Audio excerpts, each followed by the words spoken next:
What is marriage? Is it just, a piece of paper from the government? Or maybe is it a romantic arrangement for as long as the feelings last? Some folks might even think of it as a social contract for financial stability. The world offers a whole lot of answers to this question, and each one might sound reasonable at first, but often they leave us feeling a bit empty inside. But there is another view, one that's ancient. It sees marriage not as something we invent, but as something we enter into. This, dear, is the biblical view of marriage. It's not just a human institution, it's a divine one. God designed it. He had a purpose for it right from the very beginning, a purpose far grander than our fleeting happiness, or just personal convenience. This divine blueprint really sets biblical marriage apart.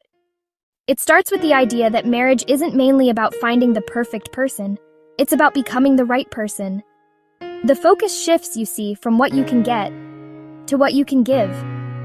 It's a call to serve, to love, and to grow alongside another imperfect human being.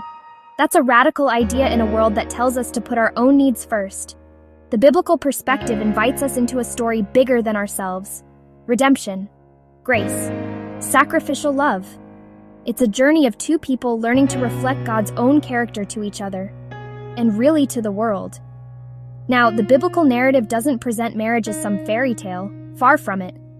The Bible is full of stories about messy, difficult, and broken marriages. It doesn't shy away from the pain and struggle that are part of our human experience. Yet, through it all, it keeps pointing to a higher purpose. Marriage is a workshop for character. It's a place where we're forced to face our own selfishness, our pride, and our impatience. It's where we learn the difficult but beautiful art of forgiveness, not just once, but 70 times 7. In this way, marriage becomes a tool for our own spiritual formation, shaping us into people who are more loving, more patient, and more like Christ. So when we talk about biblical marriage, we're not talking about a rigid set of rules or some outdated cultural tradition. We're talking about a profound spiritual reality. It's a covenant, a sacred promise made not just before family and friends, but before God Himself. This understanding changes everything. It lifts marriage from a temporary partnership to a lifelong commitment. It gives us a source of strength and hope when feelings fade and difficulties come. It gives marriage a meaning and a purpose that can weather the storms of life, because its foundation is not built on shifting sand, but on the unshakable rock of God's design. Modern relationships, they're often built on a consumer model. We enter into them as long as they meet our needs, and we exit when they no longer feel fulfilling. This, my dear, is basically a